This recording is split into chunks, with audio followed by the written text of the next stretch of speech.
Good morning mga pus, Lawrence Motovlog here. Ngayong content na to, tuturuan ko kayo paano mag banking sa daan. Let's go! Tapos ngayon mga pus, gusto nyong matuto mag banking, di ba? Lagi kong sinasabi sa inyo, una nyong titignan is yung motor nyo. Hindi ko naman sinasabi na titigan nyo, ganun. Dapat talaga yung motor nyo, kabisado nyo yan. Lalo sa mga bankingan o long ride. Yung unang gagawin natin, i-check natin yung kanyang tire pressure. Yan. Yung kanyang tire pressure, titinan natin kung ilan yung stock na nakalagay. Sa akin kasi, kunwari yung tire pressure natin is 30-28. Kunwari lang yun. 30-28, gusto kong gawing, kunwari yung PSI sa harap is 28. Gusto ko siyang gawing 25. Tapos dun sa likod, gusto ko siyang gawing 27 or 28. Magma-minus 2 tayo. Yung purpose dun mga pus, para mag-grip niya yung kalsada o espalto. So, i-check natin yan. Paano i-check ang tire pressure ng gulong? Punta tayo dun sa mga pinakamalapit na gas station. Meron silang tire gauge dun.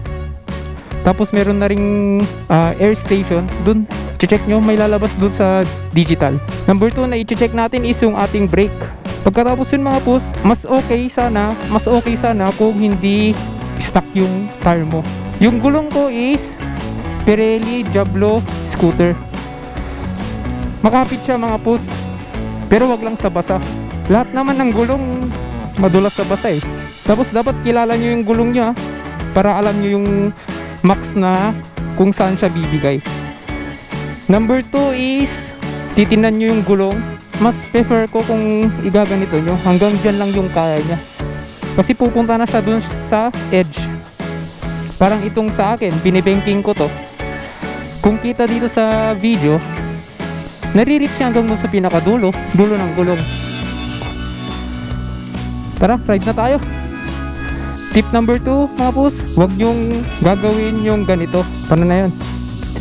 Huwag nyong gagawin na ganyan or nakalabas yung tuhod na ganon. Wala, hindi kaya ng scooter yon. Pang underbone lang siya. Tapos pang mga sports bike, mga naked, yun pwede yun. Pero mag nini drop ba yung tawag doon, hindi mo magagawa sa scooter yun mga pus. Okay, mag-ride na tayo. Next tip natin mga pus is dapat mag-wear kayo ng safety gear kung nagpa-practice pa rin kayong mag-banking. Number 1, syempre gloves, shoes, tapos helmet. Yan, helmet. Pero mas maidam sana, mas maganda siya kung meron kayong knee-pad, taas at baba. Mura lang naman yun, meron sa Shopee, meron yung tagpo 450. Mas mainam yun. Pero ako kasi mga pus, wala akong ganon. Total, dito lang din ako nagbe-banking sa amin. Parang Marilake, dito sa Backseat Ridge. Saka kilala ko na rin yung daan dito. Number 2, yung preno. Teka lang, hanap tayo ng kurbadahan. Pababa na kasi tayo eh. Kung kukurba kayo o magbe-banking kayo, huwag kayo gagamit sa harap, sa likod lang. Kunwari, in case na dudulas man sa likod or ma-overshoot kayo, likod lang. Kasi kung harap, matataranta kayo. Mag-i-stack yun, dudulas din yung harap na gulong natin. Doon yung mga case na madudulas ka, ganun. Hindi makakahabol yung harap na gulong sa likod, maliban kung naka ABS yung motor mo. Talagang kakapit siya kahit anong gawin mo, hindi siya dudulas pala, I mean. Tapos sa mga technique ko kung paliko, for beginners po ganito yung technique ko dati para matutunan ko mag-banking. Kasi naiingit din ako sa mga kasama natin, mga kagrupo natin. Mag-lean lang kayo. Hindi kasi tayo maka counter steer dito sa scooter eh. Kailangan parang underbone kung nakadrive na kayo. Ihiga nyo yung motor. Parang yan, takbo tayo ng 60. Preno sa likod konti, pitik-pitik. Lean. Ganon. Ito, isa na naman, lean.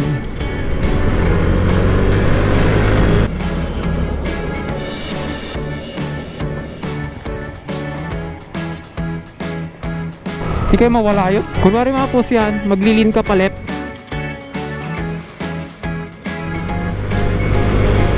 Lean. Tapos lean. Lilin mo lang yung katawan mo doon mga boss.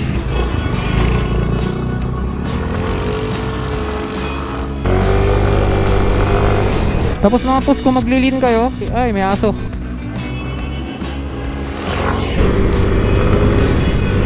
Saka maganda mag-lean mga boss kung advance yung mata mo. Kunwari yan na yung likuan, mache-check nyo na sa taas kung may sun ba, kung meron bang mga bato, tao. Kunwari yan, advance kang tumingin. Doon ka sa malayo, ganun lang yun. Kung liliko ka, wag ka maglalabas ng legs, wag ka maglalabas ng knee, yung katawan mo lang ihiga mo. Kasi nagpra-practice pa rin tayo. Tapos yung throttle mo medyo alalay lang.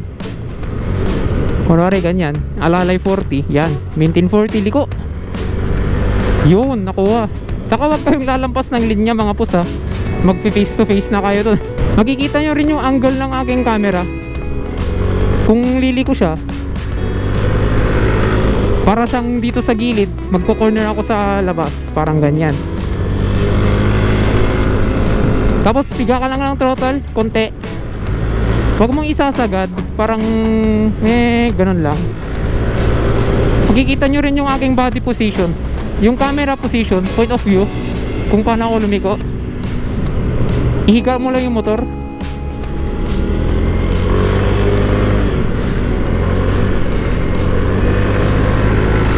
Ganon.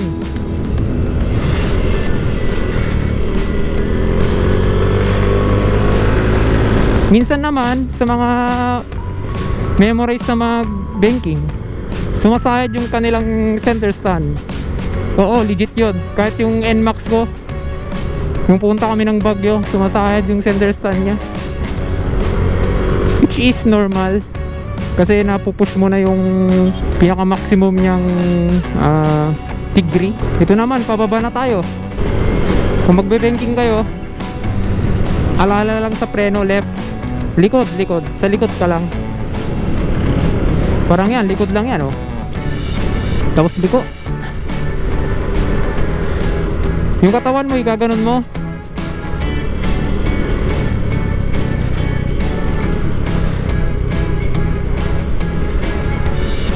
Huwag kayo mag-knee down. Knee down ba yung tawag doon? Knee drag. Banking, ganyan. Basta ibigat nyo yung katawan nyo pa left or pa right. Huwag nyo ilalabas yung paa nyo na ganyan or ganyan. Pang islalom yun. Hindi naman kayo nag-i-slalom eh. Banking lang habol natin dito. Tapos talaga number 1, dapat advance yung pagtingin natin sa mga sasakyan. O last, isang akit pa tayo. Okay, ikot na tayo dito. Isa pa. Liliko. Preno konti sa left, tapos liko. Huwag kayo masyado dun sa linya, madulas yan, lalo kung basa. Oo, dyan sa linya. Saka dito lang kayo. Kung saan dumadaan yung gulong ng kotse, yan o, parang yan, may black, may white dito. Kung saan dumadaan yung gulong ng kotse or mga 4 wheels, dun kayo mag-banking. Kasi dun yung makapit na part. Saka wag kayo mag-banking kung umuulan. Kahit pinakamahal na gulong nyo. Hindi yan makapit. Lahat madulas. Kasi nasa public road tayo eh. Kasi nasa public road tayo. Talagang intended na na may di natin masabi kung may madulas o something. Yan, wag nyo tutularan yun. Pinakita ko lang. Liko, preno left, bigat ulo right, left, left right, ay left right, bigat ka ng left. Nagugulan na ako kung ano yung left at right. Yan, right, bigatan nyo yung katawan nyo, tapos yung ulo nyo pa right. Huwag kayo magbe-banking na nakalabas yung tuhod, kalukuhan yun. Ayun, nakailang baba, taas tayo sa Baxil Ridge. Parang mini Marilake namin dito sa San Fernando, La Union. Parang playground na rin, pero hindi naman masyado, kami lang. Kundi kasi yung kumaakyat dito eh. At ayun mga boss, Whee! Preno sa likod konti, tapos bigat sa left. Oh, yan na, right. Preno konti, tapos bigat ka sa right with ulo. Makikita nyo yan sa angle ng camera ko.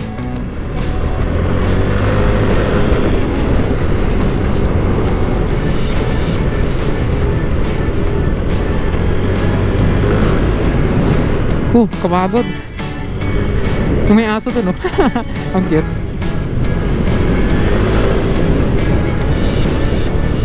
Ang cute. Magta-tire check tayo mga pus bago tayo magpaalam sa vlog natin. Kapagod mag-banking pero masaya. Inuulit ko na naman mga pus.